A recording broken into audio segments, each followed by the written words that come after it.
This is going to be, ladies and gentlemen, the rematch from WrestleMania. Yes, indeed. You don't want to miss this one because the Hitman Bret Hart is just about ready to hit that ring. And we'll be back as we continue with the championship. Hello and welcome to my face, yes, and to a Borossi bonus review of the Survivor Series Showdown and also the Countdown WWE Pre-Show for the Survivor Series. Trying something a bit different this week. I was thinking usually we include these at the start of the pay-per-view review, but it's 12 minutes long and I thought it would be nice to push the boat on this now, kind of wet your whistle, and I'll stop doing that with my hands, in anticipation for the episode review. So tonight we've got the Countdown and the Survivor Series Showdown, and then tomorrow night, Sunday night, we will have the return of Bruce Hart and the Survivor Series 93.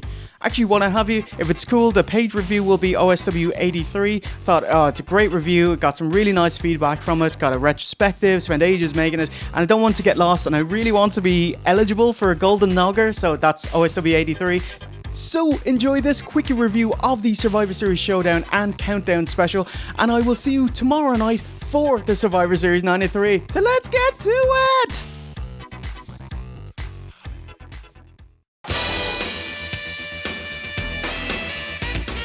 Steve! I've stopped doing that with my hands. The Survivor Series Showdown. Oh, me, meow. From Farrell Hall, Delhi, New York, not where you get bagels. Airing November 21st, the Sunday before the Survivor Series, 3 days beforehand. Why did WWF do these Showdown specials? Because the USA Network gave them the airtime. Why did they stop doing these Showdown specials? Because USA Network stopped giving them the airtime. 2,500 people in attendance with Radio WWF's JR and Monsoon and Vincent Heenan on commentary. What matches happened?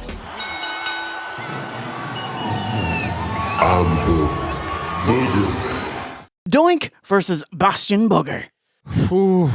Okay, first of all, let me just talk about Bastion Booger. The Booger Man. He's fucking gross. Like, he is disgusting. Would you go in the toilet after him, Steve? I wouldn't even go in the building in which he went to the toilet. Can you imagine the waft?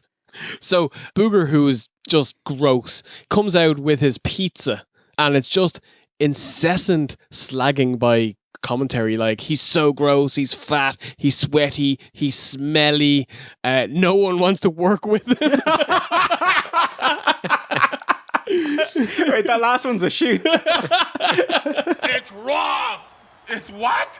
It's wrong. Out comes a Doink, and they just go immediately into not wrestling. We have playing on scooters, spurty flower guns, we have stretchy arms, and then they finally start to wrestle, and it's immediately to the outside, have a quick brawl. Booger batters Doink for 2 or 3 minutes, and then they just go to fucking finish. Oh, Doink running ducks a clothesline, but stops mid-ring. I love that. He doesn't bounce off the other ropes. Destroys kayfabe. Nice. But receives another clothesline. Getting pinned, he taps Booger on the shoulder, like the ref would after you've won a match. So he believes he's won, gets up and celebrates, and gets schoolboyed, and Doink wins. Buried. So right moron. Is he not listening to the count, like, or not watching? Recognize that it hasn't been 3 seconds. Or he didn't hear a bell or music. I recognize that. Tabasco sauce. Enjoy yourself. Tabasco sauce. Oh, he got the hot shot. This was awful. Oh, Doink. What have you become? I'm so sad. Yeah. Face Doink is bollocks, lads. This is where Doink died for me. Like, I love heel Doink. I think he's a great character. Like, he's a bit of fun. He's a bit kid friendly. And then, holy shit, it's it. And he's fucking freaky. And that music was incredible. And this is just shit. It's lame. It's what you would expect Doink to have been originally. Yes, you're absolutely right. A real patriot, Lex Luger. Oh, yeah, here he comes. Lex Luger comes out with his babyface team to cut a quick promo with Ray Rougeau, basically saying that his team have the red, white and blue fever. They're going to take it to the heels on Thanksgiving Eve and beat the nasty foreign fanatics. They're talking about his brother. that's Ray Rougeau. So they're saying you're going to beat up his brother Rock. I never even fucking thought. I never even thought of that. Holy shit. He was He was delighted with it. Yeah, get them dirty foreigners. Says the foreigner. For the greatest All-Americans in the world. Crush. Heel Japanese sympathizer crush with Mr. Fuji versus Virgil. Virgil. Man, this is 2 limited workers coming out here. So yeah, Crush comes out and just slowly meanders around the ring, throwing clubbing blows at Virgil. Virgil will make the odd quick comeback. And shockingly enough, the fans are into Virgil. Like, he's fucking over. Fuji pointing back to Virgil over the top. He's been a plucky babyface for like 2 years at this stage. It's probably his 3rd pay-per-view appearance, I would say, in that time. But, I mean, you got on one hand, you got Crush. On the other hand, you got Virgil. It's tough for me looking back now, because, you know, obviously, I mean, I got these guys on pedestals. To me, this was the hottest feud going in WWF at the time. But still, you weren't impressed by the immovable object meeting the unstoppable force, Steve. The unstoppable farce. The immovable object and the insatiable wallet. So yeah, it's basically just heat, quick comeback, cuts him off, heat, quick Trip to comeback, Olive Garden. boom, finish, Olive Garden, tenor, and we're done. Heel Crush Bra squeezes Virgil for an Ice Age for the submission win in 7:55. Trying to withstand the enormous power and apparently just can't do it. Shawn Michael, baby, welcome to Real Roundup. It is great to be here. Well, thank you so much. You're not looking too bad yourself. I got my pretty little chap going on nice. with this MV. Real's Roundup. If you will. Yeah, so it's Bruce Prichard backstage with Vince. They joke around and he just slip into Dusty impressions and Vince loved it. Everyone had a good laugh. And so it's like Jerry Lawler is out for an indeterminate amount of time. We need a new commentator, reporter, whatever. What do you got? And he's like, yeah, here's my new gimmick. It's Dusty. We're slagging off the WCW booker at the time. And yeah, it was 2 weeks later. That's it. You're done. Stop it, mate. I just, I fall into Dusty. He's easy to fall into. Give me a little bit of that whipped cream. Make it extra whippy for me, baby. Rio Rogers is at Helen and Stu Hart's house, apparently. Yeah, so he's with Shawn Michaels and they go see a fake Helen and Stu and it's just these guys in masks. It's really bad stuff. Hold on. Fake Stu Hart is wearing a Thomas Jefferson mask. I don't know, some founding father mask, Bret's shades, and he's playing on the Super NES. So that was awesome. And not terrifying at all. And he's also wearing a tracksuit. Some kind of shell. Brilliant. Trivia note, the house they go to is actually the Fink's house. Because they said it looked a bit like the Hart house. Sean was brilliant here. He was such a smarmy, cocky little prick heel. But Rio, oh man. Oh, it was fucking terrible. It's amazing how you all can manage to exploit one son beyond belief and the other one can't even buy any press.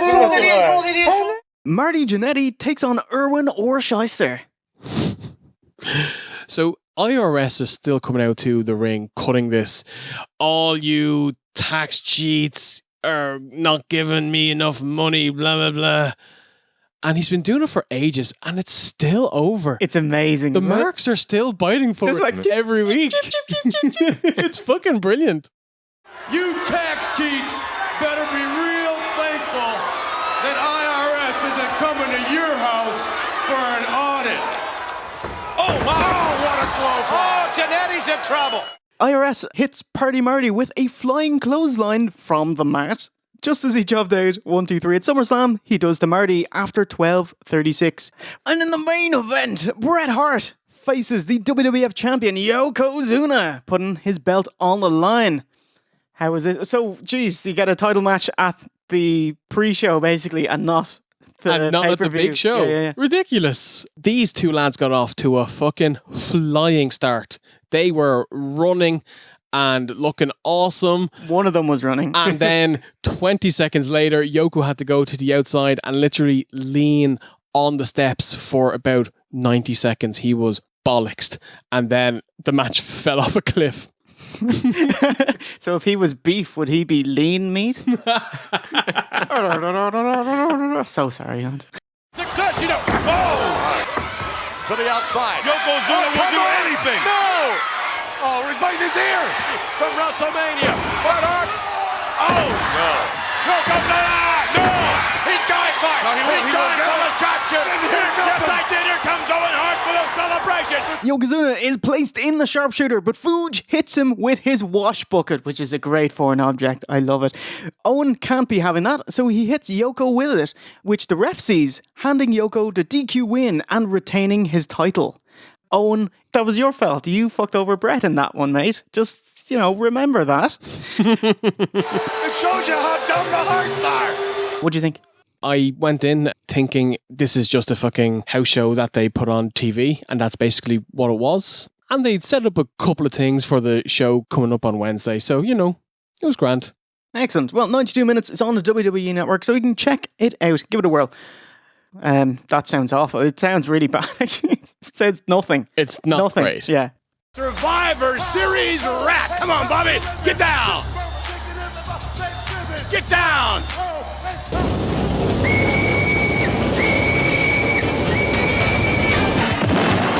Oh, Steve, why don't you tell us about the countdown? So it opens up with Todd Pettingill walking through the crowd, and he puts over just Boston in general, and then it's a great sporting city and blah, blah, blah. And then he immediately just goes into the hard sell. Get your bill, get the number, ring that number, and order the show. And he does this about 8 times throughout this 30-minute segment. In the absolute highlight of the show, we got a audio clip from Funny Jack Tunney. Awesome. Who went on to talk about Jerry Lawler and his alleged charges.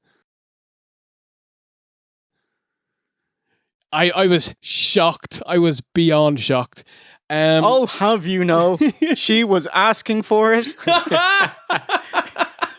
It's a real regrettable situation, the Lawler one. And pending, his legal problems, the alleged charges against him and so forth, as you say, Lawler will be on a hiatus until everything is straightened out, and I'm sure it will be. He just says that Jerry Lawler is going through some legal hard times issues currently, and he is on indefinite hiatus until further notice. He has freed Sean from his kayfabe suspension, which was because he didn't defend the IC title, but shoot steroids, allegedly. Nope. Not alleged. Just true. Actually. Yeah. Okay. That he denies. He said it'd be too much hassle, too much paperwork to deny it, so he'll just take it. That's what kind of company guy he is. He's coming back, however, not as the Intercontinental Champion. He lost that when he didn't defend it. And that's it for Funny Jack Tunney. Thank you, sir. Well done. Well done. He's got 2 more years on the payroll here. Then the camera pans to the ring for 2 seconds, and we get a quick view of Bart Gunn versus the Brooklyn Brawler. And then, you don't get no fucking wrestling on this pre-show. I feel like dancing, dancing. This is what it's all about. This is happening. Now, let's switch gears once again. And then they go straight back to ringside. Todd Pettingill, he goes back into the hard sell. Then he's talking to this blonde lady who he has no clue who she is. And she... Vanna White, isn't it? She eventually tells him that she is Owen Hart's wife. And then he just gets up and leaves. Basically, he's just like, oh shit. And then we have one last hard sell and we're out. A completely useless 30 minutes except for Jack Tunney talking about Jerry Lawler's legal issues. Excellent. We'll get into that later on tonight. Thank you, Stephen. Well done, sir. Are you a member of the Hart family? Yes, I am. You are? Owen Hart's wife, and this is his son, Oj. Well, welcome. Oh, what a show it's going to be tonight. Call pay-per-view. Thank you very much. 2 beer limit. Okay, dude? All right.